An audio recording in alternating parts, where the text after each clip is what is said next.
Good morning friends. നമ്മൾ ഇന്ന് start ചെയ്യാൻ പോകുന്ന ടോപ്പിക്ക് ക്യാപിറ്റൽ ബജറ്റിംഗ് എന്ന് പറഞ്ഞ ഏറ്റവും most important topic in F M ആണ്. അതെന്താ മക്കളെ മോസ്റ്റ് ഇമ്പോർട്ടൻറ്റ് ടോപ്പിക് എന്ന് പറയാൻ കാരണം ടോട്ടൽ എഫ് എമ്മിൽ 80 മാർക്സിൻ്റെ പോർഷനാണ് നമുക്ക് കവർ ചെയ്യാനുള്ളത് ആണല്ലോ. അതിൽ 15 to 20 മാർക്സിന് വരെ ക്യാപിറ്റൽ ബജറ്റിംഗ് എന്ന് ക്വസ്റ്റ്യൻ ചോദിക്കാറുണ്ട്. അതായത് ടോട്ടൽ എഫ് എമ്മിൻ്റെ 25 to 30% മാർക്കും ക്യാപിറ്റൽ ബജറ്റിംഗ് എന്ന് പറഞ്ഞ സിംഗിൾ പോർഷൻ എന്നാണ് എക്സാമിന് ചോദിക്കുന്നത്. സോ ഇത് മോസ്റ്റ് ഇമ്പോർട്ടൻറ്റ് ടോപ്പിക്കാണ്. മാത്രമല്ല ഒരു സിമ്പിൾ ടോപ്പിക്കും കൂടിയാണ്.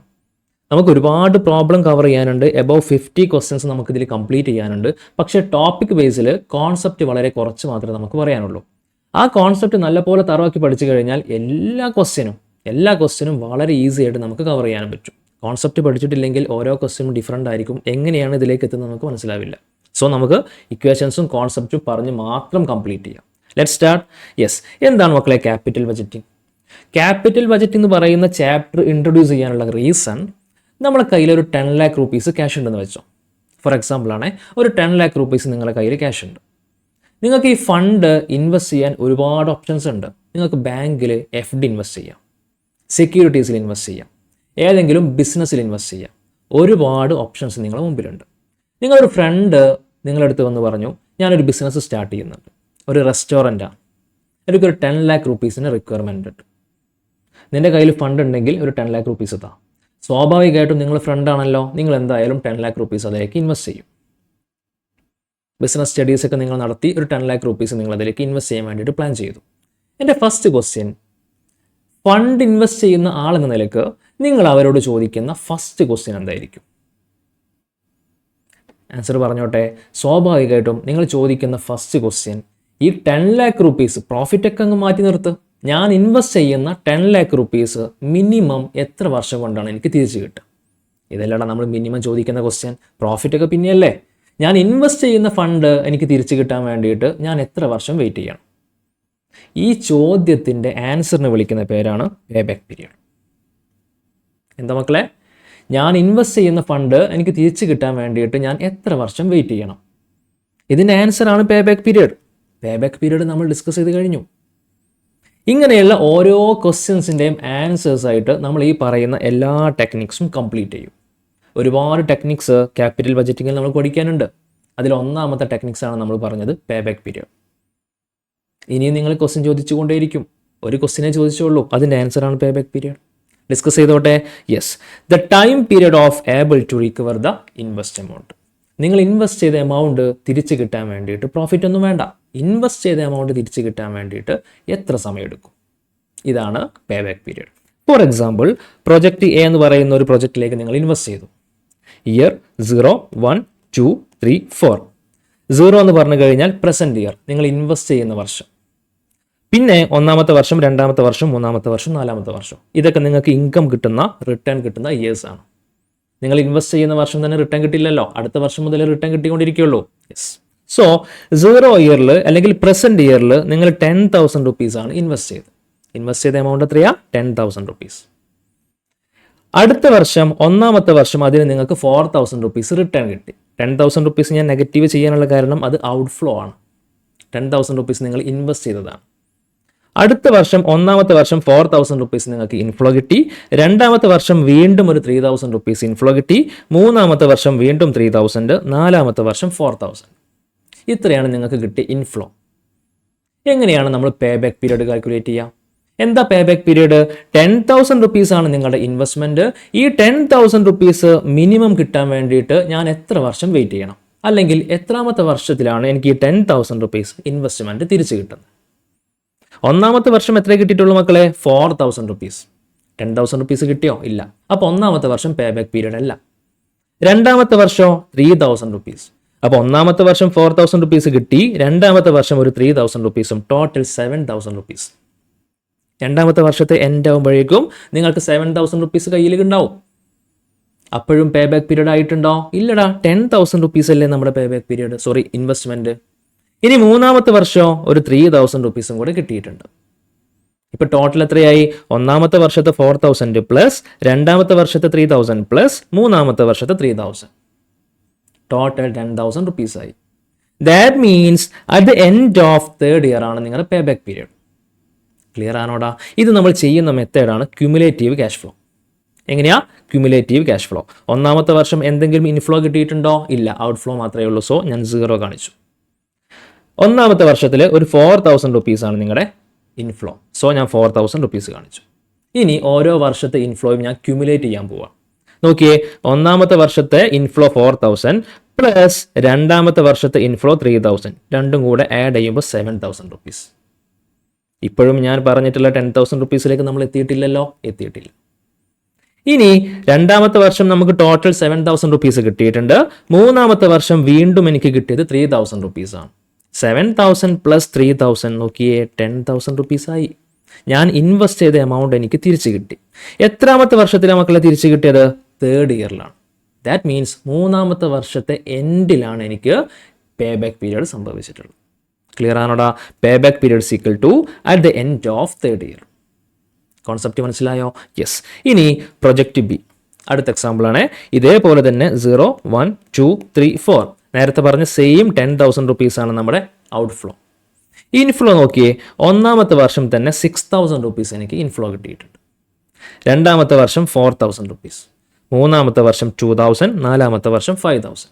ക്യുമുലേറ്റീവ് ചെയ്തുകൂടെ? 0 ഇയറിൽ എനിക്ക് ഇൻഫ്ലോ ഒന്നും ഇല്ലല്ലോ, 0 ആണ്. ഒന്നാമത്തെ വർഷം 6,000 റുപ്പീസാണ് എൻ്റെ ഇൻഫ്ലോ. രണ്ടാമത്തെ വർഷം 6,000 പ്ലസ് 4,000, 10,000 റുപ്പീസ്. രണ്ടാമത്തെ വർഷമാകുമ്പോഴേക്കും ടോട്ടൽ എൻ്റെ കയ്യിൽ എത്ര എമൗണ്ട് എത്തും മക്കളെ? 10,000 റുപ്പീസ്. എത്ര എൻ്റെ ഇൻവെസ്റ്റ്മെൻറ്റ്? 10,000 റുപ്പീസ്. എൻ്റെ ഇൻവെസ്റ്റ്മെൻറ്റ് റിട്ടേൺ കിട്ടിയല്ലോ. Which year? Second year. Pay back period equal to second year. Answer is completed. Next ഒരു ക്വസ്റ്റ്യൻ ചോദിച്ചോട്ടെ. ഇനി നിങ്ങളൊന്ന് പറഞ്ഞേ, ഇങ്ങനെ 2 പ്രൊജക്റ്റാണ് നിങ്ങളുടെ മുമ്പിലേക്ക് എത്തിയിട്ടുള്ളത്. 2 പ്രൊജക്റ്റിലും നിങ്ങൾ 10,000 റുപ്പീസാണ് നിങ്ങൾ ഇൻവെസ്റ്റ് ചെയ്ത എമൗണ്ട് ആണല്ലോ. എൻ്റെ ഫസ്റ്റ് ക്വസ്റ്റ്യൻ, നിങ്ങൾ പ്രൊജക്റ്റ് എ സെലക്ട് ചെയ്യോ പ്രൊജക്റ്റ് ബി സെലക്ട് ചെയ്യോ? ആൻസർ പറഞ്ഞോട്ടേടാ. പ്രൊജക്റ്റ് എയിൽ ഈ 10,000 റുപ്പീസ് നിങ്ങൾ ഇൻവെസ്റ്റ് ചെയ്ത ഫണ്ട് നിങ്ങൾക്ക് തിരിച്ചു കിട്ടുന്നത് മൂന്നാമത്തെ വർഷമാണ്. പ്രൊജക്റ്റ് ബിയിൽ നിങ്ങൾ ഇൻവെസ്റ്റ് ചെയ്ത എമൗണ്ട് നിങ്ങൾക്ക് തിരിച്ചു കിട്ടുന്നത് രണ്ടാമത്തെ വർഷമാണ്. ഏതാ മക്കളെ ബെറ്റർ? പ്രൊജക്റ്റ് ബി അല്ലേ ബെറ്റർ? നമ്മൾ ഇൻവെസ്റ്റ് ചെയ്ത എമൗണ്ട് വളരെ പെട്ടെന്ന് തിരിച്ചു കിട്ടുമെന്ന് പറഞ്ഞു കഴിഞ്ഞാൽ ആ ബിസിനസിന്റെ ഫിനാൻഷ്യൽ സ്റ്റെബിലിറ്റി അത്രയും ബെറ്റർ അല്ലേ? So go with project B. അതല്ലേ ഞാൻ ഒരു ഡിസിഷൻ കൊടുത്തത്. Lower the payback, better the option. ഇവിടെ pay back period second year ആണ്, ഇവിടെയോ തേർഡ് ഇയർ ആണ്. ഏതാണ് ലോവർ ദ പേ ബാക്ക്? ഇതല്ലേ. സോ പ്രൊജക്റ്റ് ബി ആണ് better option. Clear or not? Yes. ഇനി അടുത്ത example project C. Project C ശ്രദ്ധിക്കണേ. ഇയർ 0, 1, 2, 3, 4 ഇവിടെയും 10,000 റുപ്പീസാണ് എൻ്റെ cash flow. Year 1 4,000 rupees, year 2 3,000 rupees, year 3 6,000, year 4 4,000. Cumulate ചെയ്തൂടെ? ഒന്നാമത്തെ വർഷം 4,000 റുപ്പീസ് പ്ലസ് രണ്ടാമത്തെ വർഷത്തെ 3,000, 7,000 റുപ്പീസ് പ്ലസ് മൂന്നാമത്തെ വർഷത്തെ 6,000, 13,000 റുപ്പീസ്. രണ്ടാമത്തെ വർഷത്തെ എൻഡിൽ 7,000 റുപ്പീസ് ആയിട്ടുള്ളൂ. ക്യുമുലേറ്റ് ചെയ്യുമ്പോൾ 10,000 റുപ്പീസ് ആയോ? ഇല്ലടാ. അതുകൊണ്ട് ഞാൻ മൂന്നാമത്തെ വർഷത്തെ എമൗണ്ടും കൂടെ ആഡ് ചെയ്തു. At the end of third year എൻ്റെ ഇൻഫ്ലോ എത്രയാ? Total 13,000 rupees. Pay back period ആയോ? പേ ബാക്ക് പീരീഡ് ആയി. പക്ഷേ ഒരു പ്രശ്നമുണ്ട്. എന്താ മക്കളെ പേ ബാക്ക് പീരീഡ്? ഞാൻ ഇൻവെസ്റ്റ് ചെയ്ത എമൗണ്ട് എനിക്ക് ഏത് സമയത്താണ് തിരിച്ചു കിട്ടുക? ഞാൻ ആക്ച്വലി ഇൻവെസ്റ്റ് ചെയ്ത എമൗണ്ട് 10,000 അല്ലേ, 13,000 അല്ലല്ലോ. അപ്പോൾ എനിക്ക് ഈ 10,000 റുപ്പീസ് ഏത് വർഷമാണ് തിരിച്ചു കിട്ടിയെന്ന് മനസ്സിലാവണം. അത് at the end of second year എല്ലാം നമുക്ക് മനസ്സിലായിട്ടുണ്ട്. At the end of second ഇയറിൽ 7,000 റുപ്പീസ് എൻ്റെ കയ്യിൽ കിട്ടിയിട്ടുള്ളൂ. At the end of third year എല്ലാം നമുക്കറിയാം. കാരണം at the end of third ഇയറിൽ 13,000 റുപ്പീസ് കിട്ടിയിട്ടുണ്ട്. ദാറ്റ് മീൻസ് 2 വർഷം കംപ്ലീറ്റ് ആയിട്ടുണ്ട്. പക്ഷേ മൂന്നാമത്തെ വർഷം കംപ്ലീറ്റ് ആയിട്ടില്ല. 2 വർഷം പ്ലസ് സം ടൈം മന്ത്സ്, കുറച്ച് മന്ത്സും ആയിട്ടുണ്ട്, കുറച്ച് മാസങ്ങളും സംഭവിച്ചിട്ടുണ്ട്. പക്ഷേ മൂന്നാമത്തെ വർഷത്തെ എൻഡിലേക്ക് എത്തിയിട്ടില്ല. അപ്പോൾ എനിക്ക് എന്ത് കണ്ടുപിടിക്കണം? 2 വർഷം പ്ലസ് എത്ര മാസമാണ് കംപ്ലീറ്റ് ആയതെന്ന് കണ്ടുപിടിക്കാൻ പറ്റണം. സ്റ്റാർട്ട് ചെയ്യാം. അതിൻ്റെ ഇക്വേഷനാണ് pay back period 2 year plus. കാരണം 2 വർഷം എന്തായാലും കംപ്ലീറ്റ് ആയിട്ടുണ്ട്, ഷുവർ ആണല്ലോ. പ്ലസ് പിന്നെ എങ്ങനെ ചെയ്യുന്നത് നോക്കിയേ. എത്രയാണ് എൻ്റെ ഇൻവെസ്റ്റ്മെൻറ്റ്? 10,000 റുപ്പീസ് അല്ലേ. 2 year plus 10,000 minus at the second ഇയറിൽ എത്രയാണ് എനിക്ക് കിട്ടിയ ഇൻഫ്ലോ? ടോട്ടൽ ഇൻഫ്ലോ 7,000 അല്ലേ. സോ 10,000 ഇൻവെസ്റ്റ്മെൻറ്റ് മൈനസ് എനിക്ക് സെക്കൻഡ് ഇയറിൽ കിട്ടിയിട്ടുള്ള ഇൻഫ്ലോ 7,000 ഡിവൈഡഡ് ബൈ എത്രയാണ് മക്കളെ എനിക്ക് തേർഡ് ഇയറിൽ കിട്ടിയിട്ടുള്ള ഇൻഫ്ലോ? 6,000 അല്ലേ. Divided by 6,000.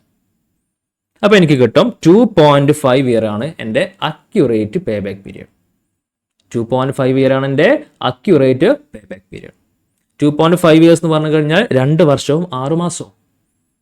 3 വർഷം കംപ്ലീറ്റ് ആകുമ്പോഴേക്കും എൻ്റെ ഇൻഫ്ലോ ടോട്ടൽ 13,000 ആയിട്ടുണ്ട്. എനിക്ക് കിട്ടേണ്ടത് കറക്റ്റ് 10,000 റുപ്പീസ് ഏത് വർഷമാണ് കിട്ടിയിട്ടുള്ളതെന്നാണ്. അതേത് വർഷമാണ്? 2.5 ഇയർ.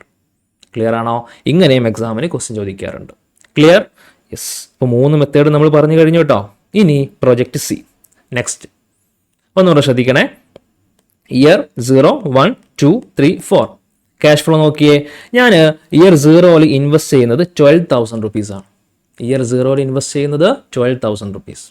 ഇയർ 1 4,500 റുപ്പീസാണ് എൻ്റെ ഇൻഫ്ലോ. ഇയർ 2 വീണ്ടും 4,500 എൻ്റെ ഇൻഫ്ലോ. ഇയർ 3 വീണ്ടും 4,500. ഇയർ 4 4,500. ഇവിടെ ഒരു സ്പെഷ്യാലിറ്റി കണ്ടോടാ. എല്ലാ വർഷത്തെയും ഇൻഫ്ലോ കോൺസ്റ്റൻ്റ് ആണ്, ഒരേ എമൗണ്ട് ആണ് എൻ്റെ ഇൻഫ്ലോ. ശ്രദ്ധിച്ചോ അത്? യെസ്. ക്യൂമുലേറ്റ് ചെയ്തേ. നോർമലി നമ്മൾ ചെയ്യുന്ന പോലെ തന്നെ ഒന്നാമത്തെ വർഷം 4,500, രണ്ടാമത്തെ വർഷം വീണ്ടും 4,500, ടോട്ടൽ 9,000. മൂന്നാമത്തെ വർഷം വീണ്ടും 4,500, 13,500. നിങ്ങൾക്ക് ചെയ്യാൻ അറിയുന്നതല്ലേ, നമ്മൾ ഇതുവരെ ചെയ്തല്ലോ. ഇതേപോലെയാണ് ചെയ്യേണ്ടത്. അതെന്താ മക്കളെ ഇതേപോലെ ചെയ്യേണ്ടതെന്ന് പറയാൻ കാരണം 12,000 റുപ്പീസാണ് എൻ്റെ ഇൻഫ്ലോ, എൻ്റെ ഔട്ട് ഫ്ലോ. ഇവിടെ നമുക്ക് അങ്ങനെ അക്യുറേറ്റ് ഫിഗർ കിട്ടിയിട്ടുണ്ടോ? ഇല്ല. 9,000 ആണ് സെക്കൻഡ് ഇയറിൽ, 13,500 ആണ് തേർഡ് ഇയറിൽ. സോ 2 ഇയർ പ്ലസ് എന്ന് പറഞ്ഞിട്ട് നമ്മൾ ആ ഇക്വേഷൻ കംപ്ലീറ്റ് ചെയ്യണം. പക്ഷേ ഇവിടെ ഒരു സ്പെഷ്യാലിറ്റി ഉണ്ട്. ഇവിടെ എന്താ സ്പെഷ്യാലിറ്റി? നമ്മുടെ ഇൻഫ്ലോ എല്ലാ വർഷവും സെയിം ആണ്. ഇൻഫ്ലോ എല്ലാ വർഷവും സെയിം ആണെങ്കിൽ നമുക്കൊരു ഈസി മെത്തേഡ് യൂസ് ചെയ്യാൻ പറ്റും. അതെന്താ? ഒന്നാമത്തെ വർഷം 4,500 ആണ്, രണ്ടാമത്തെ വർഷം 4,500 ആണ്, മൂന്നാമത്തെയും നാലാമത്തെയും ഒക്കെ വർഷം 4,500 ആണ്. അങ്ങനെയാണെങ്കിൽ എത്രയാണ് നമുക്ക് കിട്ടേണ്ട എമൗണ്ട്? 12,000 അല്ലേ? സോ നമുക്ക് ഈസി ആയിട്ട് 12,000 റുപ്പീസ് ഡിവൈഡഡ് ബൈ ഓരോ വർഷവും കിട്ടുന്ന 4,500 റുപ്പീസിന് ഡിവൈഡ് ചെയ്താൽ പോരെ? അപ്പം നമുക്ക് കറക്റ്റായിട്ട് അറിയാൻ പറ്റില്ല മക്കളെ എത്ര വർഷം കൊണ്ടാണ് നമ്മുടെ ഇൻഫ്ലോ തിരിച്ച് കിട്ടുക എന്നുള്ളത്. ഐ തിങ്ക് 2 ഇയർ പ്ലസ് ആയിട്ടുള്ള ഒരു ഫിഗർ നമുക്ക് കിട്ടും. സോ പേ ബാക്ക് പീരിയഡ് എല്ലാ വർഷത്തെയും ഇൻഫ്ലോ കോൺസ്റ്റന്റ് ആണെങ്കിൽ നമ്മുടെ equation initial investment, that means ഈ 12,000 rupees divided by annual constant cash flow. Note the point, constant. Annual constant cash flow. എല്ലാ വർഷത്തെയും നമ്മുടെ ക്യാഷ് ഫ്ലോ സെയിം ഫിഗർ ആണെങ്കിൽ മാത്രമാണ് നമ്മൾ ഈ ഇക്വേഷൻ യൂസ് ചെയ്യേണ്ടത്. സിമ്പിൾ അല്ലേടാ? ഇവിടെ എന്തുകൊണ്ട് നമ്മൾ ഇക്വേഷൻ യൂസ് ചെയ്തില്ല മക്കളെ? ഇവിടെ ഒന്നാമത്തെ വർഷം 4,000 ആണ്, രണ്ടാമത്തെ വർഷം 3,000 ആണ്. ഡിഫറൻറ്റ് ഫിഗർ ആണ്. അപ്പോൾ നമ്മൾ ഡിവൈഡ് ചെയ്യുന്ന സമയത്ത് 10,000 initial inflow out flow correct ആണ്. ഡിവൈഡഡ് ബൈ 4,000 കൊണ്ട് ഡിവൈഡ് ചെയ്യണോ? 3,000 കൊണ്ട് ഡിവൈഡ് ചെയ്യണോ? 6,000 കൊണ്ട് ഡിവൈഡ് ചെയ്യണോ? കൺഫ്യൂഷൻ അല്ലേ? ഇവിടെ അങ്ങനത്തെ പ്രശ്നം ഉണ്ടടാ. എല്ലാ വർഷവും 4,500 ആണ് നമ്മുടെ ഇൻഫ്ലോ. സോ ഞാൻ ടോട്ടൽ ഇയേഴ്സ് കിട്ടാൻ വേണ്ടിയിട്ട് 12,000 ഡിവൈഡഡ് ബൈ 4,500. അപ്പോൾ ഈ 12,000 റുപ്പീസ് എത്ര വർഷം കൊണ്ടാണ് എനിക്ക് തിരിച്ച് കിട്ടുക എന്ന് ഈസി ആയിട്ട് ഐഡൻറ്റിഫൈ ചെയ്യാൻ പറ്റും. Is it clear? യെസ്. ഇനി എൻ്റെ അടുത്ത ക്വസ്റ്റ്യൻ, ഇങ്ങനെ നിങ്ങൾ പേ ബാക്ക് പീരീഡ് ഒക്കെ കാൽക്കുലേറ്റ് ചെയ്തിട്ട് നിങ്ങൾ 10 lakh റുപ്പീസ് ഇൻവെസ്റ്റ് ചെയ്യുന്ന കാര്യം പറഞ്ഞിട്ടില്ലല്ലോ റെസ്റ്റോറൻറ്റിലേക്ക്. യെസ്. നിങ്ങൾ അവരോട് ചോദിച്ചു, യെസ് പേ ബാക്ക് പീരീഡ് ഒരു 5th ഇയർ ആണെന്ന് അവർ ആൻസർ പറഞ്ഞു. 5 വർഷം കൊണ്ട് നിങ്ങൾക്ക് പേ ബാക്ക് പീരീഡ് ആവും. എടുത്ത് ചാടി നിങ്ങൾ ഇൻവെസ്റ്റ് ചെയ്യടാ. എടുത്ത് ചാടി ഇൻവെസ്റ്റ് ചെയ്യരുത്. പേ ബാക്ക് പീരീഡിന് ഒരുപാട് ലിമിറ്റേഷൻ ഉണ്ട്. പേ ബാക്ക് പീരീഡിൻ്റെ ഒന്നാമത്തെ ലിമിറ്റേഷൻ ഞാൻ പറഞ്ഞോട്ടെ. സിമ്പിളാണ്, ശ്രദ്ധിക്കണേ. 0 ഇയറിൽ 12,000 റുപ്പീസ് ആണല്ലോ നിങ്ങളുടെ ഇൻഫ്ലോ. നിങ്ങളിപ്പോൾ അവർക്ക് 12,000 റുപ്പീസ് ക്യാഷ് ആയിട്ട് കൊടുക്കണം. അങ്ങനെയാണെങ്കിൽ ഓരോ വർഷവും നിങ്ങൾക്ക് അവർ 4,500 റുപ്പീസ് ഈച്ച് തിരിച്ചു തരും, റിട്ടേൺ തരും. അതല്ലേ നമ്മുടെ അഗ്രിമെൻറ്റ്? യെസ്. നോക്കിയേ, 4th ഇയറിൽ നിങ്ങൾക്ക് കിട്ടുന്നത് 4,500 ആണ്. 3rd ഇയറിലും കിട്ടുന്നത് 4,500 ആണ്. എൻ്റെ ഫസ്റ്റ് ക്വസ്റ്റ്യൻ, 0 ഇയറിലെ 4,500ൻ്റെ സെയിം വാല്യൂ ആയിരിക്കുമോ 4th ഇയറിലെ 4,500-ന്? ശ്രദ്ധിക്കണേ. 0 ഇയറിലെ, അതായത് പ്രസന്റ് ഇയറിലെ 4,500 എന്ന് പറയുന്ന എമൗണ്ടിൻ്റെ സെയിം വാല്യൂ ആയിരിക്കുമോ 4th ഇയറിലെ 4,500-ന്? ഒരിക്കലുമല്ല. ഇപ്പോൾ പ്രസന്റ്ലി 4,500-ന് എന്തെങ്കിലും ഒരു മെറ്റീരിയൽ നമ്മൾ പർച്ചേസ് ചെയ്യുകയാണെങ്കിൽ ഒരിക്കലും ആ എമൗണ്ടിന് 4th ഇയറിൽ നമുക്ക് ആ മെറ്റീരിയൽ പർച്ചേസ് ചെയ്യൽ പോസിബിൾ അല്ല. ദാറ്റ് മീൻസ് ഇപ്പോഴത്തെ 1 റുപ്പീസിൻ്റെ വാല്യൂ അല്ല 4th ഇയറിലെ 1 റുപ്പീസിൻ്റെ വാല്യൂ. വാല്യൂ ഒരുപാട് കുറഞ്ഞിട്ടുണ്ടാവും. ആണല്ലോ, ഇതൊരു ബേസിക് നോളജ് ആണല്ലോ, നിങ്ങൾക്ക് അറിയുന്നതാണല്ലോ. യെസ്, ഈ ഒരു പ്രശ്നം പേ ബാക്ക് പീരീഡിലുണ്ട്. പേ ബാക്ക് പീരീഡിൽ നമ്മൾ കൺസിഡർ ചെയ്യുന്നത് വാല്യൂ മാത്രമാണ്. അതായത് 4500 രൂപയുടെ അന്നത്തെ വാല്യൂ നമ്മൾ കൺസിഡർ ചെയ്യുന്നില്ല, അല്ലേ? 0 ഇയറിലാണ് നിങ്ങൾ ഇൻവെസ്റ്റ്മെന്റ് നടത്തുന്നത്. 4th ഇയറിലെ ആക്ച്വൽ ഫിഗർ, ആ സമയത്ത് എത്ര എമൗണ്ട് ആണോ കിട്ടുന്നത് ആ ഫിഗർ മാത്രമാണ് നിങ്ങൾ കൺസിഡർ ചെയ്യുന്നത്. ആക്ച്വലി ഈ 4500-ന് ഇപ്പോ ഈ വാല്യൂ ഒന്നുമില്ല. 4th ഇയറിൽ 4500-ന് 0 ഇയറിൽ അല്ലെങ്കിൽ പ്രസന്റ് ഇയറിൽ 4500-ന്റെ വാല്യൂ ഇല്ല. അപ്പൊ എനിക്ക് എന്ത് കിട്ടണം? ഈ 4500-നൊക്കെ ഇപ്പോ പ്രസന്റ് ഇയറിൽ എത്ര വാല്യൂ ഉണ്ട്? അത് മേ ബി 3000 റുപ്പീസ് വാല്യൂ ഉണ്ടാവുള്ളൂ. കാരണം ഇപ്പോൾ 3000 റുപ്പീസിന് ഞാൻ മേടിക്കുന്ന മെറ്റീരിയൽ ആയിരിക്കും 4 വർഷം കഴിഞ്ഞാൽ 4500-ന് എനിക്ക് മേടിക്കാൻ പറ്റുക. കാരണം ഗോൾഡിനൊക്കെ ഇപ്പോൾ 3000 റുപ്പീസിന് എനിക്ക് ഒരു ഗ്രാം ഗോൾഡ് മേടിക്കാൻ പറ്റുകയാണെങ്കിൽ 4 വർഷം കഴിഞ്ഞാൽ മേ ബി അതിന് 4500 റുപ്പീസ് ആയിട്ട് ഇൻക്രീസ് ചെയ്തിട്ടുണ്ടാവും. അപ്പോൾ ആക്ച്വലി അന്നത്തെ 4500 റുപ്പീസിന് ഇപ്പോഴത്തെ 3000 റുപ്പീസിൻ്റെ വാല്യൂ അല്ലേ ഉള്ളൂ മക്കളെ. Same logic. അപ്പോൾ എനിക്ക് എന്ത് കണ്ടുപിടിക്കാൻ പറ്റണം? ഈ പറയുന്ന 4th ഇയറിൽ 4500-ന് ഇപ്പോഴത്തെ പ്രസന്റ് ഇയറിലെ എത്ര എമൗണ്ടിന്റെ വാല്യൂ ഉണ്ട്, അതിലേക്ക് ഞാൻ ഓരോ വർഷത്തെയും കൺവേർട്ട് ചെയ്യണം. അപ്പോഴാണ് പ്രസന്റ് ഇയറിൽ ഞാൻ ഇൻവെസ്റ്റ് ചെയ്യുന്ന 12,000 റുപ്പീസ് വെച്ചിട്ട് എൻ്റെ പ്രോഫിറ്റ് അല്ലെങ്കിൽ എൻ്റെ റിട്ടേൺ എനിക്ക് കമ്പയർ ചെയ്യാൻ പറ്റുള്ളൂ. Agree or not? യെസ്. അങ്ങനെയാണെങ്കിൽ അതിന് വിളിക്കുന്ന പേരാണ് ഡിസ്കൗണ്ടഡ് പേ ബാക്ക്. ഓരോ വർഷത്തെയും എമൗണ്ട് ഞാൻ ഡിസ്കൗണ്ട് ചെയ്യാണ്. കുറച്ച് ശ്രദ്ധിക്കേണ്ട ടോപ്പിക്കാണ്, നല്ലപോലെ കോൺസെൻട്രേറ്റ് ചെയ്യണം, ശ്രദ്ധിക്കുക. യെസ്, പ്രൊജക്റ്റ് ബി ശ്രദ്ധിക്കണേ. ഇയർ 0, 1, 2, 3, 4. എത്രയാണ് എൻ്റെ ക്യാഷ് ഫ്ലോ? ഇയർ 0-ൽ 10,000 റുപ്പീസാണ് ഞാൻ ഔട്ട് ഫ്ലോ ആയിട്ട് കൊടുക്കുന്നത്. ഞാൻ ഇൻവെസ്റ്റ് ചെയ്യുന്ന എത്ര എമൗണ്ട് മക്കളെ? 10,000 റുപ്പീസ്. ഇയർ 1-ൽ 2,000 റുപ്പീസാണ് എൻ്റെ ഇൻഫ്ലോ. ഇയർ 2-ൽ 8,000 റുപ്പീസാണ് എൻ്റെ ഇൻഫ്ലോ. ഇയർ 3-ൽ 6,000, ഇയർ 4-ൽ 6,000. ഇതാണ് എൻ്റെ ഇൻഫ്ലോ.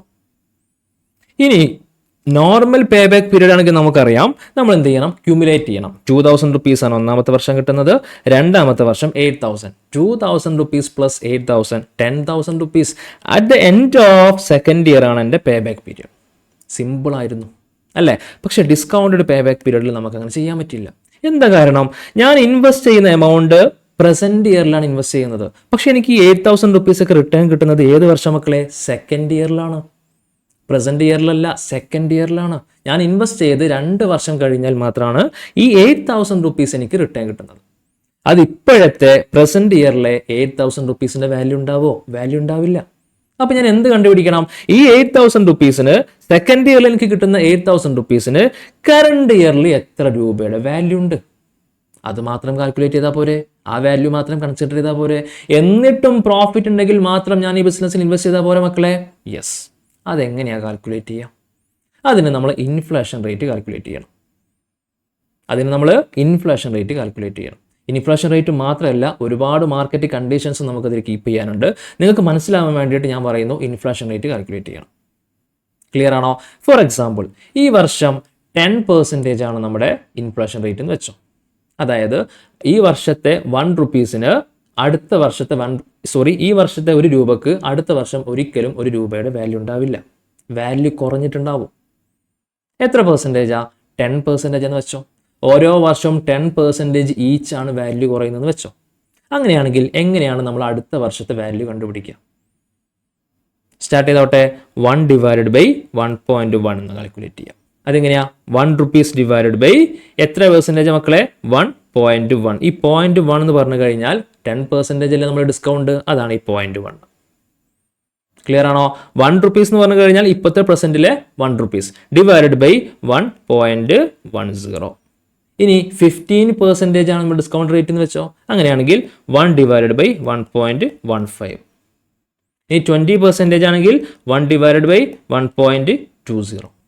ഇനി 5% ആണെങ്കിലോ 1 ഡിവൈഡഡ് ബൈ 1.05. അപ്പോൾ ഈ 1-ന് ശേഷമാണ് നമ്മൾ ശ്രദ്ധിക്കേണ്ടത് ഈ പെർസെൻറ്റേജ് നമ്മൾ ആഡ് ചെയ്ത് കൊടുക്കേണ്ടത്. അങ്ങനെ നിങ്ങൾ കാൽക്കുലേറ്ററിലൊന്നും ചെയ്ത് നോക്കിയേ. അപ്പോൾ നിങ്ങൾക്ക് കറക്റ്റ് ആൻസർ കിട്ടും. ഇവിടെ ഞാൻ ഡിസ്കൗണ്ട് പെർസെൻറ്റേജ് അറ്റ് 10% ആണ് അസ്യൂം ചെയ്യുന്നത്. ഓരോ വർഷവും 10% ആണ് നമ്മളെ വാല്യൂ ഡിക്രീസ് ചെയ്യുന്നത്. അങ്ങനെയാണെങ്കിൽ ഞാൻ എങ്ങനെ കാൽക്കുലേറ്റ് ചെയ്യുക? 1 ഡിവൈഡഡ് ബൈ ഒന്നാമത്തെ വർഷം എങ്ങനെയാണ് കാൽക്കുലേറ്റ് ചെയ്യുക? 1/1.1. അപ്പോൾ എനിക്ക് കിട്ടുന്ന ആൻസർ 0.90 ആയിരിക്കും. എല്ലാവരും കാൽക്കുലേറ്റർ ചെക്ക് ചെയ്താൽ മതി. 1/1.1 = 0.909. ക്ലിയർ ആണല്ലോ? അതാണ് ഞാനിവിടെ കാണിച്ചിട്ടുള്ളത്, 0.909. ഇനി രണ്ടാമത്തെ വർഷം വീണ്ടും വാല്യൂ കുറയല്ലോ, വീണ്ടും 10% കുറയില്ലടാ. അപ്പം എങ്ങനെ കാൽക്കുലേറ്റ് ചെയ്യുക? 1/1.1 ചെയ്യുന്ന സമയത്ത് നിങ്ങൾക്ക് ഒരു ആൻസർ കിട്ടുമല്ലോ, 0.909 എന്ന് കിട്ടുമല്ലോ കാൽക്കുലേറ്ററിൽ. എന്നിട്ട് നിങ്ങൾ ബാക്ക് അടിക്കരുത്, ഒരു തവണയും കൂടെ എൻ്റർ അടിച്ചെടുക്കുക, സം അടിക്കുക, ഈക്വൽ ടു അടിച്ചാൽ മതി. അപ്പോൾ നിങ്ങൾക്ക് എന്ത് കിട്ടും? ഈ ഫിഗർ കിട്ടും, 0.826 എന്ന് പറയുന്ന ഫിഗർ കിട്ടും. കാൽക്കുലേറ്ററിൽ ചെക്ക് ചെയ്യണം എല്ലാവരും. ഇനി മൂന്നാമത്തെ വർഷത്തെ വാല്യൂ കിട്ടാൻ വേണ്ടിയിട്ട് എന്താ ചെയ്യേണ്ടത്? 0.826 എന്ന് പറയുന്ന വാല്യൂ നിങ്ങളുടെ കാൽക്കുലേറ്ററിൽ ഉണ്ടല്ലോ, ഒരു തവണ കൂടെ ഈക്വൽ ടു അടിക്കുക.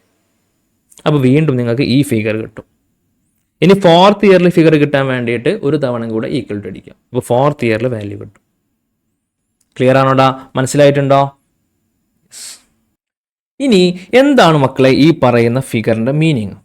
അപ്പോൾ നിങ്ങൾക്ക് കംപ്ലീറ്റ് ആവും. എന്താണ് ഇതിൻ്റെ മീനിങ്? ഒന്നാമത്തെ വർഷത്തെ 1 റുപ്പീസിൻ്റെ വാല്യൂ 1 റുപ്പി തന്നെയാണ്. 0 ഇയറിൽ പ്രസൻറ്റ് ഇയറിലെ 1 രൂപയുടെ വാല്യൂ 1 രൂപ തന്നെയാണ്, ചേഞ്ചസ് ഒന്നുമില്ല. ഇനി ഒന്നാമത്തെ വർഷം, അതായത് നെക്സ്റ്റ് ഇയറിൽ 1 രൂപയുടെ വാല്യൂ എന്ന് പറഞ്ഞു കഴിഞ്ഞാൽ ഈ വർഷത്തെ 0.909 റുപ്പീസിൻ്റെ വാല്യൂ ഉള്ളൂ.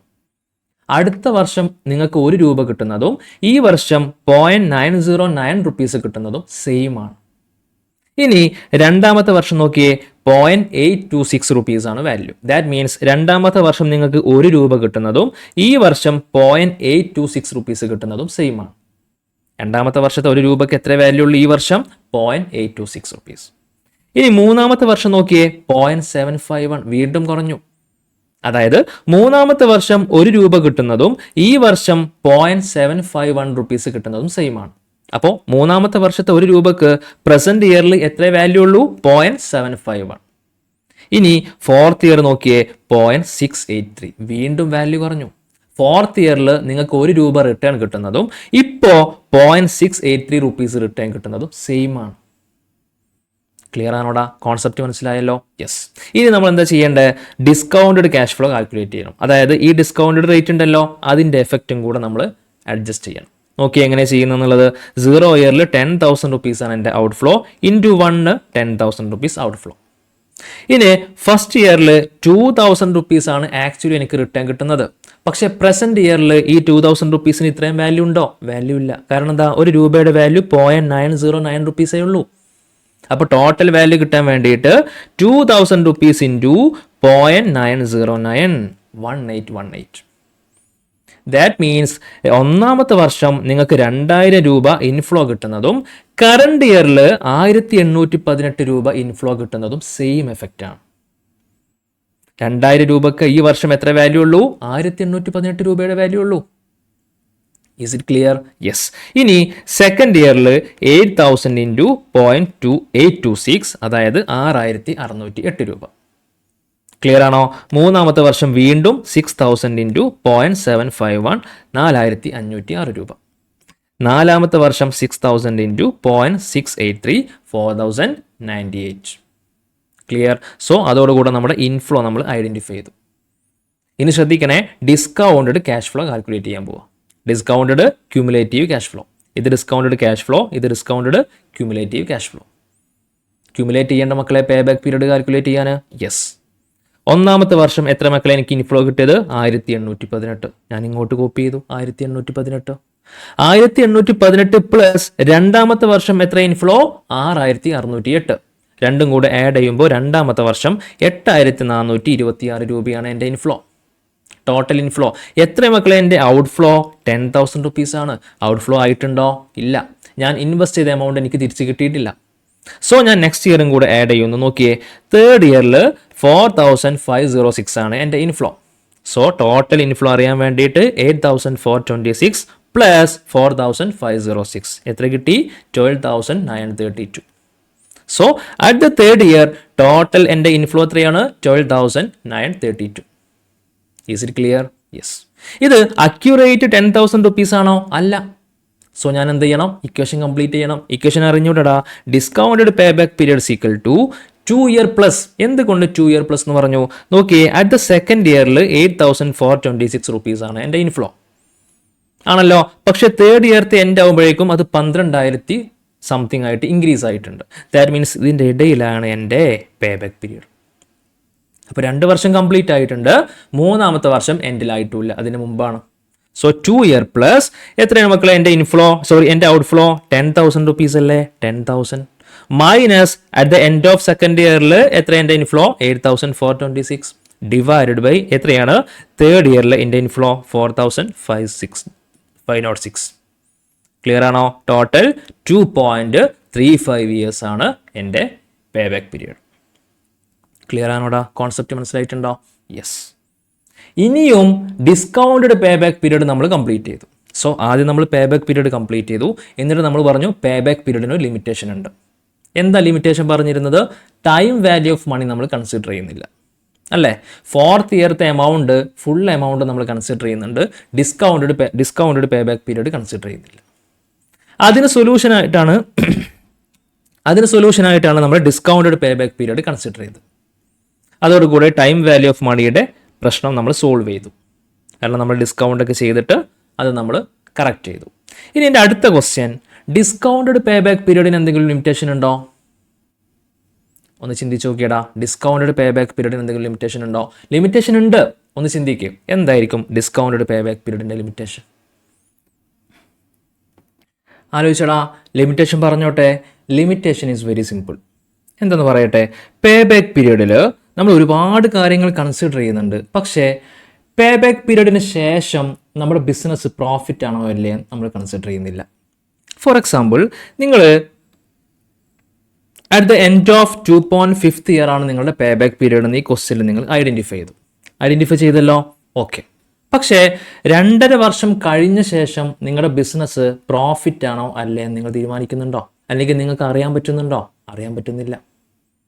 അതൊരു നെഗറ്റീവ് അല്ലടാ. കാരണം അതിനുശേഷം ബിസിനസ് റണ്ണിങ്ങിലല്ലേ. നിങ്ങൾ ഇൻവെസ്റ്റ് ചെയ്ത എമൗണ്ട് മാത്രം തിരിച്ചു കിട്ടിയാൽ മതിയോ? അതിനുശേഷം പ്രോഫിറ്റും തിരിച്ചു കിട്ടണ്ടേ? സോ അതിനുശേഷം നിങ്ങൾ ഇൻവെസ്റ്റ് ചെയ്ത എമൗണ്ട് തിരിച്ചു കിട്ടിക്കഴിഞ്ഞാൽ അതിനുശേഷം ബിസിനസ്സിന് എന്താ സംഭവിക്കുന്നത് എന്നുള്ളത് ഇവിടെ നമുക്ക് ഐഡൻറ്റിഫൈ ചെയ്യാൻ പറ്റുന്നില്ല. ഇതാണ് പേ ബാക്ക് പീരീഡിൻ്റെ ഏറ്റവും വലിയ ലിമിറ്റേഷൻ. എല്ലാ സമയത്തും നമ്മൾ ശ്രദ്ധിച്ച് നോക്കിയേ, ഇവിടെ സെക്കൻഡ് ഇയറിലാണ് പേ ബാക്ക് പീരീഡ് എന്ന് പറഞ്ഞു. അതിനുശേഷം ഞാൻ അങ്ങ് സ്റ്റോപ്പ് ചെയ്തു. തേർഡ് ഇയർ മുതൽ നമ്മളൊന്നും ചെയ്യുന്നില്ല. ഡാറ്റ നമുക്ക് കിട്ടിയാലും കിട്ടിയിട്ടില്ലെങ്കിലും പേ ബാക്ക് പീരീഡിൽ നമ്മളിത് കംപ്ലീറ്റ് ചെയ്യുന്നില്ല, അവിടെ സ്റ്റോപ്പ് ചെയ്തു. പേ ബാക്ക് പീരീഡിന് സെക്കൻഡ് ഇയർ എന്ന് പറഞ്ഞു കഴിഞ്ഞാൽ അതിനുശേഷം പിന്നെ എന്താണ് നമ്മുടെ ബിസിനസ്സിന് സംഭവിക്കുക എന്നുള്ളത് നമ്മൾ ഡിസ്കസ് ചെയ്യുന്നില്ല. അതാണ് പേ ബാക്ക് പീരീഡിൻ്റെ ഏറ്റവും വലിയ ലിമിറ്റേഷൻ. അതിന് സൊല്യൂഷനായിട്ടാണ് പുതിയ മെത്തേഡ് നമ്മൾ കണ്ടുപിടിച്ചത്. എന്തായിരുന്നു? Net present value, NPV or net present value. അതിന് സൊല്യൂഷനാണ് NPV. എന്താണ് NPV? NPV എന്ന് പറഞ്ഞു കഴിഞ്ഞാൽ വെരി സിമ്പിൾ, പ്രോഫിറ്റ് ആണ് NPV. എന്താ profit? Total sales minus total expense. ഇതല്ലേ പ്രോഫിറ്റ്? എങ്ങനെയാ? Total sales minus total expense. Same ആണ് NPV. നോക്കിയേ, present value of cash inflow minus present value of cash outflow. Present value അങ്ങ് മറക്ക്. Cash inflow minus cash outflow. Cash inflow എന്ന് പറഞ്ഞു കഴിഞ്ഞാൽ ഈ ബിസിനസ് നിന്ന് എനിക്ക് കിട്ടിയിട്ടുള്ള ടോട്ടൽ ഇൻഫ്ലോ മൈനസ് ഈ ബിസിനസ്സിലേക്ക് ഞാൻ ഇൻവെസ്റ്റ് ചെയ്തിട്ടുള്ള ഔട്ട്ഫ്ലോ. ഇൻഫ്ലോ മൈനസ് ഔട്ട്ഫ്ലോ എന്തായിരിക്കും? സ്വാഭാവികമായിട്ടും പ്രോഫിറ്റ് അല്ലേ? അതുകൊണ്ടാണ് ഞാൻ പറഞ്ഞത് NPV = പ്രോഫിറ്റ്. ഇനി എന്താണ് ഈ പ്രസന്റ് വാല്യൂ ഓഫ് ക്യാഷ്? എന്താണ് ഈ present value? Present value of cash എന്ന് പറഞ്ഞു കഴിഞ്ഞാൽ നമ്മൾ ഡിസ്കൗണ്ട് ഫാക്ടറിൽ ചെയ്തത് ഓർമ്മയുണ്ടോ മക്കളെ? നിങ്ങൾക്ക് കിട്ടുന്ന റിട്ടേൺ 4ാമത്തെ വർഷം 6,000 റുപ്പീസ് ആയിരിക്കും.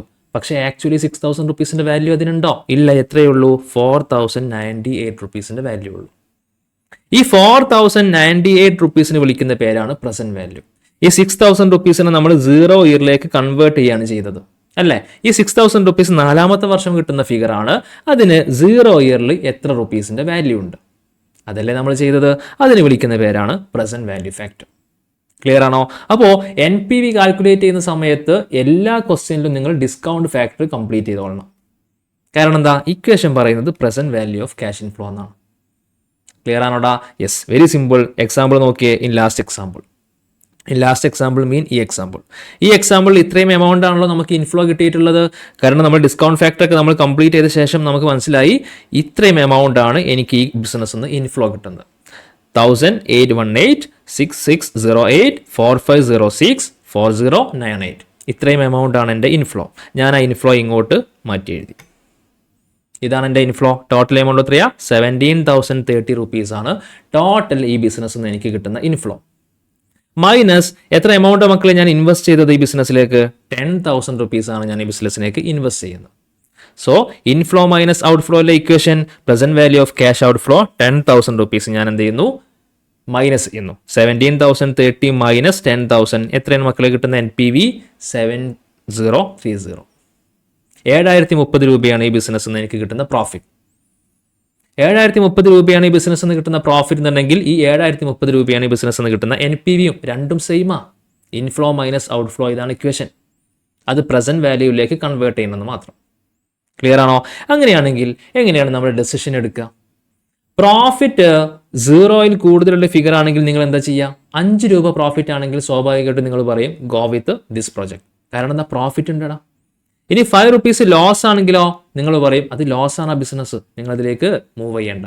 സെയിം NPV പോസിറ്റീവ് ഫിഗർ ആണെങ്കിൽ നമ്മുടെ ആക്സെപ്റ്റ് ചെയ്യണം. NPV നെഗറ്റീവ് ഫിഗർ ആണെങ്കിലോ ജസ്റ്റ് റിജക്റ്റ് ഇറ്റ്. ക്ലിയർ ആണോടാ? യെസ്. ഇനി NPVക്ക് എന്തെങ്കിലും നെഗറ്റീവ് ഉണ്ടോടാ? NPVക്ക് എന്തെങ്കിലും നെഗറ്റീവ് ഉണ്ടോ? NPVക്ക് നെഗറ്റീവ് ഉണ്ട്. NPVയുടെ നെഗറ്റീവിന് സൊല്യൂഷനാണ് പ്രോഫിറ്റബിലിറ്റി ഇൻഡെക്സ്. NPVയുടെ നെഗറ്റീവിന് സൊല്യൂഷനാണ് പ്രോഫിറ്റബിലിറ്റി ഇൻഡെക്സ്. ഡിസ്കസ് ചെയ്തോട്ടെ എന്താണ് NPVയുടെ ഡ്രോബാക്ക് എന്നുള്ളത്. Let start. A and B രണ്ട് പ്രൊജക്റ്റ് ഉണ്ട്. A and B. A പ്രൊജക്റ്റിൽ ഇൻഫ്ലോ 1,20,000 റുപ്പീസ് ആണ്. Present value of inflow discuss ചെയ്യാൻ പോകുന്നത് കേട്ടോ. A പ്രൊജക്റ്റിലേക്ക് നിങ്ങൾ ഇൻവെസ്റ്റ് ചെയ്ത് കഴിഞ്ഞാൽ 1.2 lakh റുപ്പീസ് ആണ് നിങ്ങൾക്ക് കിട്ടുന്ന റിട്ടേൺ. B എന്ന് പറയുന്ന പ്രൊജക്റ്റിലേക്ക് നിങ്ങൾ ഇൻവെസ്റ്റ് ചെയ്ത് കഴിഞ്ഞാൽ 14,000 റുപ്പീസ് ആണ് നിങ്ങൾക്ക് കിട്ടുന്ന റിട്ടേൺ. ഈ ഡാറ്റ വെച്ചിട്ടൊന്ന് പറഞ്ഞു തന്നെ മക്കളെ, നിങ്ങൾ ഏതിലേക്ക് ഇൻവെസ്റ്റ് ചെയ്യുക? സ്വാഭാവികമായിട്ടും എയിലേക്ക് ഇൻവെസ്റ്റ് ചെയ്യുള്ളൂ. കാരണം എന്താ? മോസ്റ്റ് റിട്ടേൺ നിങ്ങൾക്ക് കിട്ടിയിട്ടുണ്ട്. ഇനി അടുത്ത ലൈനും കൂടി നോക്കിയേ. Present value of outflow. നിങ്ങൾ ഈ പറയുന്ന രണ്ട് എമൗണ്ടും കിട്ടാൻ വേണ്ടിയിട്ട് എത്ര എമൗണ്ട് ഇൻവെസ്റ്റ് ചെയ്യണം? അതാണ് ഔട്ട്ഫ്ലോ. നോക്കിയേ, എയിലേക്ക് 1 lakh റുപ്പീസ് ആണ് നിങ്ങൾ ഇൻവെസ്റ്റ് ചെയ്യേണ്ടത്. ബിയിലേക്ക് നിങ്ങൾ ഇൻവെസ്റ്റ് ചെയ്യേണ്ടത് just 2,000 rupees. Note the point. എയിലേക്ക് നിങ്ങൾ ഇൻവെസ്റ്റ് ചെയ്യുന്ന എത്ര എമൗണ്ട് ആണ്? 1 lakh റുപ്പീസ്. 1 lakh റുപ്പീസ് നിങ്ങൾ ഇൻവെസ്റ്റ് ചെയ്ത് കഴിഞ്ഞാൽ നിങ്ങൾക്ക് ടോട്ടൽ 1.2 lakh റുപ്പീസ് തിരിച്ചു കിട്ടും. ബിയിലേക്ക് ജസ്റ്റ് 2,000 റുപ്പീസ് നിങ്ങൾ ഇൻവെസ്റ്റ് ചെയ്ത് കഴിഞ്ഞാൽ 14,000 റുപ്പീസ് നിങ്ങൾക്ക് റിട്ടേൺ കിട്ടും. എന്തോ ഒരു മിസ്റ്റേക്ക് ഫീൽ ചെയ്യുന്നില്ലടാ. നോക്കിയേ, ടോട്ടൽ പ്രോഫിറ്റ് എത്രയായിരിക്കും? 1 lakh റുപ്പീസ് ഇൻവെസ്റ്റ് ചെയ്യുന്നു, ടോട്ടൽ 1.2 lakh റുപ്പീസ് റിട്ടേൺ കിട്ടുന്നു. Profit 20,000 rupees. ഇവിടെയോ 2,000 റുപ്പീസ് ഇൻവെസ്റ്റ് ചെയ്യുന്നു, ടോട്ടൽ 14,000 റുപ്പീസ് തിരിച്ചു കിട്ടുന്നു. 14,000 മൈനസ് 2,000 12,000 റുപ്പീസ് ആണ് നിങ്ങളുടെ റിട്ടേൺ. ഇനി ഒന്ന് പറഞ്ഞേ, ബിസിനസ് എ ആണോ ബിസിനസ് ബി ആണോ ബെറ്റർ? ബിസിനസ് ബി ആണ് ബെറ്റർ. കാരണം എന്താ? വളരെ ചെറിയ ഇൻവെസ്റ്റ്മെന്റ് മാത്രമേ നിങ്ങൾ നടത്തുന്നുള്ളൂ. പക്ഷേ റിട്ടേൺ കിട്ടുന്നതോ ഈ ഇൻവെസ്റ്റ് ചെയ്ത എമൗണ്ടിന്റെ ഒരുപാട് ടൈംസ് ആണ് റിട്ടേൺ കിട്ടുന്നത്. അല്ലേ? 2,000 റുപ്പീസിന്റെ ഒരുപാട് ടൈംസ് ആണ് 14,000 റുപ്പീസ്. ചെറിയ ഇൻവെസ്റ്റ്മെന്റിൽ മോസ്റ്റ് പ്രോഫിറ്റ് ഉണ്ടാക്കാൻ പറ്റുന്നുണ്ട്. ഇപ്പുറത്താണെങ്കിലോ 1 lakh റുപ്പീസ് ഇൻവെസ്റ്റ് ചെയ്ത് കഴിഞ്ഞാൽ 1.2 lakh റുപ്പീസ് ആണ് നിങ്ങൾക്ക് റിട്ടേൺ കിട്ടുന്നത്. ദാറ്റ് മീൻസ് ജസ്റ്റ് 20,000 റുപ്പീസ് മാത്രമേ നിങ്ങൾക്ക് റിട്ടേൺ കിട്ടുന്നുള്ളൂ. നിങ്ങൾ ഇൻവെസ്റ്റ് ചെയ്യുന്നതിന് ചെറിയൊരു പെർസെൻറ്റേജ് മാത്രമേ റിട്ടേൺ ഉള്ളൂ. ഇനി എൻ്റെ അടുത്ത ക്വസ്റ്റ്യൻ, ബേസ്ഡ് ഓൺ NPV ആണെങ്കിൽ നിങ്ങൾ ഏതായിരിക്കും സെലക്ട് ചെയ്യുക? ഇതല്ലേ മക്കളെ NPV? ഈ പറയുന്ന ഫിഗർ അല്ലേ NPV? കാരണം എന്താ? ഇൻഫ്ലോ മൈനസ് ഔട്ട്ഫ്ലോ അല്ലേ NPV? 1.2 lakh minus 1 lakh 20,000, 14,000 minus 2,000 12,000. അപ്പോൾ ഈ രണ്ട് ഫിഗർ ആണ് NPV. NPV ബേസിൽ നിങ്ങൾ ഏതായിരിക്കും സെലക്ട് ചെയ്യുക? സ്വാഭാവികമായിട്ടും NPV ഏറ്റവും കൂടുതൽ ഏതാണോ അതല്ലേ സെലക്ട് ചെയ്യുള്ളൂ. നിങ്ങൾ സെലക്ട് ചെയ്യുന്നത് A ആയിരിക്കും. കാരണം A ആണ് 20,000 റുപ്പീസ് NPV ഉള്ളത്. പക്ഷേ A സെലക്ട് ചെയ്യുന്നതിൽ എന്തോ ഒരു മിസ്റ്റേക്ക് നിങ്ങൾക്ക് ഫീൽ ചെയ്യുന്നുണ്ടല്ലോ. A അല്ല സെലക്ട് ചെയ്യേണ്ടത്. കാരണം B ചെറിയ പോക്കറ്റ് മണി നിങ്ങൾ ഇൻവെസ്റ്റ് ചെയ്താൽ മതി, എന്നാൽ തന്നെ ഹ്യൂജ് എമൗണ്ട് നിങ്ങൾക്ക് പ്രോഫിറ്റ് കിട്ടും. A ആണെങ്കിലോ 1 lakh റുപ്പീസ് ഇൻവെസ്റ്റ് ചെയ്ത് കഴിഞ്ഞാൽ അതിൻ്റെ ചെറിയ പെർസെൻറ്റേജ് ആയിട്ടുള്ള 20,000 റുപ്പീസ് മാത്രമേ നിങ്ങൾക്ക് റിട്ടേൺ കിട്ടുള്ളൂ. പക്ഷേ NPV പറയുന്നു നിങ്ങൾ എ ആണ് സെലക്ട് ചെയ്യേണ്ടത്. കാരണം എന്താ? മോസ്റ്റ് NPV എക്കാണ്. ഇവിടെയാണ് NPVക്ക് നമ്മൾ ഡ്രോബാക്ക് കണ്ടുപിടിക്കുന്നത്. എന്താണത്? Decision making on the basis of NPV project A is better. കാരണം എന്താ? മോസ്റ്റ് NPV എക്കാണ്. But for A investment is very high. 1 lakh rupees invest ചെയ്ത് കഴിഞ്ഞിട്ടും 20,000 rupees മാത്രമേ പ്രോഫിറ്റ് കിട്ടുന്നുള്ളൂ. ഇപ്പുറത്ത് 2,000 rupees ഇൻവെസ്റ്റ് ചെയ്യുമ്പോഴേക്കും 12,000 rupees പ്രോഫിറ്റ് കിട്ടുന്നുണ്ട്. ക്ലിയർ? ഇനി എങ്ങനെയാണ് നമ്മളത് കാൽക്കുലേറ്റ് ചെയ്യുക? ശ്രദ്ധിക്കണേ. So we calculate times of inflow. Times of inflow നോക്കിയേ. പ്രോഫിറ്റബിലിറ്റി ഇൻഡെക്സ് എന്ന് പറയുന്ന പുതിയ ടെക്നിക്സ് ആണ് നമ്മൾ അതിന് യൂസ് ചെയ്യുന്നത്. എന്താണ് equation? Present value of inflow divided by present value of outflow. ശ്രദ്ധിക്കണേ. Present value of inflow divided by present value of outflow. എങ്ങനെ കിട്ടുക? ഫോർ എനെ സംബന്ധിച്ചോളം എത്ര ഇൻഫ്ലോ? 1,20,000 rupees ആണ് ഇൻഫ്ലോ. 1,20,000 rupees ഡിവൈഡഡ് ബൈ എത്രയാണ് outflow? 1 lakh rupees. That means 1.2 times. എന്താ അതിൻ്റെ മീനിങ്? 1.2 ടൈംസ്. നിങ്ങൾ ഇൻവെസ്റ്റ് ചെയ്ത എമൗണ്ടിൻ്റെ 1.2 ടൈംസ് ആണ് നിങ്ങൾക്ക് റിട്ടേൺ കിട്ടുന്നത്. അല്ലടാ, നിങ്ങൾ ഇൻവെസ്റ്റ് ചെയ്തത് 1 lakh rupees ആണ്. 1,20,000 rupees എന്ന് പറഞ്ഞു കഴിഞ്ഞാൽ ഈ ഇൻവെസ്റ്റ് ചെയ്ത എമൗണ്ടിൻ്റെ 1.2 ടൈംസ് ആണ്. അപ്പോൾ പ്രൊജക്റ്റ് ചെയ്യാൻ നിങ്ങൾക്കൊരു കാര്യം മനസ്സിലായി. നിങ്ങൾ എത്ര എമൗണ്ട് ഇൻവെസ്റ്റ് ചെയ്ത് കഴിഞ്ഞാലും അതിൻ്റെ 1.2 ടൈംസ് നിങ്ങൾക്ക് റിട്ടേൺ കിട്ടും. അതല്ല മീനിങ്? യെസ്. ഇനി ഫോർ ബി നോക്കിയേ. 14,000 rupees ആണ് നിങ്ങൾക്ക് കിട്ടുന്ന ഇൻഫ്ലോ ഡിവൈഡഡ് ബൈ 2,000 rupees ആണ് നിങ്ങളുടെ ഔട്ട്ഫ്ലോ. ഇതല്ല equation? Inflow divided by outflow. 14,000 rupees ആണ് നിങ്ങളുടെ ഇൻഫ്ലോ ഡിവൈഡഡ് ബൈ 2,000 rupees ആണ് നിങ്ങളുടെ ഔട്ട്ഫ്ലോ. That means 7 times. നിങ്ങൾ ഇൻവെസ്റ്റ് ചെയ്ത എമൗണ്ടിൻ്റെ 7 ടൈംസ് ആണ് നിങ്ങൾക്ക് കിട്ടുന്ന inflow. Which one is better? നിങ്ങൾ ഇൻവെസ്റ്റ് ചെയ്ത എമൗണ്ടിൻ്റെ 1.2 ടൈംസ് ബെനിഫിറ്റ് കിട്ടുന്നതാണോ, നിങ്ങൾ ഇൻവെസ്റ്റ് ചെയ്ത എമൗണ്ടിൻ്റെ 7 ടൈംസ് റിട്ടേൺ കിട്ടുന്നതാണോ ബെറ്റർ? സ്വാഭാവികമായിട്ടും 7 ടൈംസ് റിട്ടേൺ കിട്ടുന്നതിലിടാ ബെറ്റർ. ഈ കാൽക്കുലേഷനെ വിളിക്കുന്ന പേരാണ് പ്രോഫിറ്റബിലിറ്റി ഇൻഡെക്സ്. ക്ലിയർ ആണോടാ? പ്രോഫിറ്റബിലിറ്റി ഇൻഡെക്സ് മനസ്സിലായോ? യെസ്. സോ പേ ബാക്ക് പീരീഡിൻ്റെ ലിമിറ്റേഷൻ ഓവർകം ചെയ്യാൻ വേണ്ടിയിട്ടാണ് നമ്മൾ ഡിസ്കൗണ്ടഡ് പേ ബാക്ക് പീരീഡ് കണ്ടുപിടിക്കുന്നത്. ഡിസ്കൗണ്ടഡ് പേ ബാക്ക് പീരീഡിൻ്റെ ലിമിറ്റേഷൻ ഓവർകം ചെയ്യാൻ വേണ്ടിയിട്ടാണ് നമ്മൾ NPV കണ്ടുപിടിക്കുന്നത്. NPVയുടെ ഡ്രോബാക്ക് ഓവർകം ചെയ്യാൻ വേണ്ടിയിട്ടാണ് നമ്മൾ പ്രോഫിറ്റബിലിറ്റി ഇൻഡെക്സ് കണ്ടുപിടിക്കുന്നത്. ക്ലിയർ ആണോടാ? കോൺസെപ്റ്റ് മനസ്സിലായിട്ടുണ്ടോ? യെസ്. പ്രോഫിറ്റബിലിറ്റി ഇൻഡെക്സ് നമ്മൾ ഡിസിഷൻ എടുക്കുക. നോക്കിയേ, ഡിസിഷൻ മേക്കിംഗ് ഗ്രേറ്റർ ദാൻ 1 ആണ് പ്രോഫിറ്റബിലിറ്റി ഇൻഡെക്സ് എന്നുണ്ടെങ്കിൽ ജസ്റ്റ് ആക്സെപ്റ്റ്. ഇനി ലെസ് ദാൻ 1 ആണെങ്കിൽ ജസ്റ്റ് റിജക്റ്റ്. നോക്കിയേ, അതെങ്ങനെയാ? ഈ 1,20,000 പകരം നേരെ നമുക്ക് ഓപ്പോസിറ്റ് ചെയ്ത് നോക്കാം. 1 lakh ഡിവൈഡഡ് ബൈ 1,20,000. ഇങ്ങനെയാന്ന് വെച്ചോ. 1 lakh rupees ആണ് നിങ്ങളുടെ ഇൻഫ്ലോ, നിങ്ങളുടെ ഔട്ട്ഫ്ലോ 1,20,000 ആണ്. നിങ്ങൾക്ക് കിട്ടുന്ന ആൻസർ എത്രയായിരിക്കും? 0.8 ടൈംസ്. അല്ലേ? 1ലും കുറവാണ് നിങ്ങൾക്ക് കിട്ടിയിട്ടുള്ള ആൻസർ. എന്താ ഈ 0.8 ടൈംസിൻ്റെ മീനിങ്? നിങ്ങളുടെ ഔട്ട്ഫ്ലോക്ക് അല്ലെങ്കിൽ നിങ്ങൾ ഇൻവെസ്റ്റ്മെൻറ്റിൻ്റെ 0.8 ടൈംസ് മാത്രമാണ് നിങ്ങൾക്ക് കിട്ടുന്ന ഇൻഫ്ലോ. അതായത് 1,20,000 നിങ്ങൾ ഔട്ട്ഫ്ലോ ചെലവഴിച്ച് കഴിഞ്ഞാൽ 1 lakh rupees നിങ്ങൾക്ക് ഇൻഫ്ലോ കിട്ടുള്ളൂ. നഷ്ടമല്ലടാ? 20,000 rupees നഷ്ടമല്ലേ? ദാറ്റ് മീൻസ് 1നേക്കാൾ കുറവാണെങ്കിൽ നമ്മൾ എന്ത് ചെയ്യണം? റിജക്റ്റ് ചെയ്യണം. 1 അതിൽ കൂടുതലാണെങ്കിൽ നമ്മൾ ആക്സെപ്റ്റ് ചെയ്യണം. കറക്റ്റ് 1 എങ്ങനെ കിട്ടുക? 1 lakh rupees ആണ് നിങ്ങൾക്ക് കിട്ടിയ റിട്ടേൺ, നിങ്ങൾക്ക് കിട്ടിയ ഇൻഫ്ലോ. നിങ്ങളുടെ ഔട്ട്ഫ്ലോ എത്ര തന്നെയാണ്? 1 lakh rupees ആണ്. അപ്പോൾ നിങ്ങൾക്ക് കിട്ടുന്ന ആൻസർ 1 ആയിരിക്കും. അതായത് 1 rupees പോലും നിങ്ങൾക്ക് പ്രോഫിറ്റ് ഇല്ല. എത്രയാണ് ഔട്ട്ഫ്ലോ, ആ സെയിം എമൗണ്ട് ഇൻഫ്ലോ ആയിട്ട് കിട്ടി. നിങ്ങൾക്ക് വേണേൽ റിജക്റ്റ് ചെയ്യാം, അല്ലെങ്കിൽ നിങ്ങൾക്ക് ആക്സെപ്റ്റ് ചെയ്യാം, ആസ് യു വിഷ്. ക്ലിയർ ആണോ? സോ ഗ്രേറ്റർ ദാൻ 1 ആണെങ്കിൽ നിങ്ങൾ എന്തായാലും ആക്സെപ്റ്റ് ചെയ്യണം. ബിലോ 1 ആണെങ്കിൽ നിങ്ങൾ എന്തായാലും റിജക്റ്റ് ചെയ്യണം. ക്ലിയർ ആണോ? ഡിസിഷൻ മേക്കിംഗ് ഓക്കെ ആണോ? ഇനിയും നമുക്ക് 2-3 കോൺസെപ്റ്റും കൂടെ പഠിക്കാനുണ്ട്. ARR, IRR എന്നൊക്കെ പറയുന്ന ഈസി ടോപ്പിക്കാണ്. അത് നമുക്ക് പ്രോബ്ലം ചെയ്ത് ഒരു പകുതിക്കാവുന്ന സമയത്ത് നമുക്ക് ചെയ്യാം. സോ ബേസിക് കോൺസെപ്റ്റ് നമ്മൾ 100% കവർ ചെയ്തു. ഇത് നിങ്ങൾ താറുമായിട്ട് ഒരു തവണ കൂടെ റിപ്പീറ്റ് ചെയ്ത് കേൾക്കണം. ശേഷം നമുക്ക് പ്രോബ്ലത്തിലേക്ക് പോകാം. യെസ്. സോ നോട്ട് എഴുതാൻ വേണ്ടിയിട്ട് ഞാൻ ജസ്റ്റ് ഒന്ന് സ്ക്രോൾ ചെയ്യാം. യെസ്. ഫസ്റ്റ് ഏരിയ ഒന്ന് പോസ് ചെയ്യണേ. പോസ് ചെയ്തിട്ട് വേണം നിങ്ങൾ എഴുതാൻ. സോ ഞാനിങ്ങനെ സ്ലൈഡ് ചെയ്ത് പോയിക്കൊണ്ടിരിക്കും. Second area,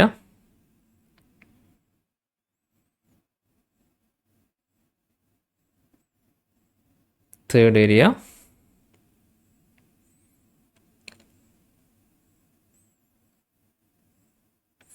fourth,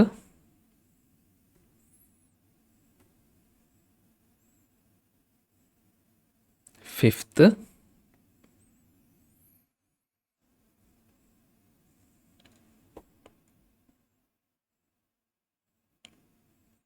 next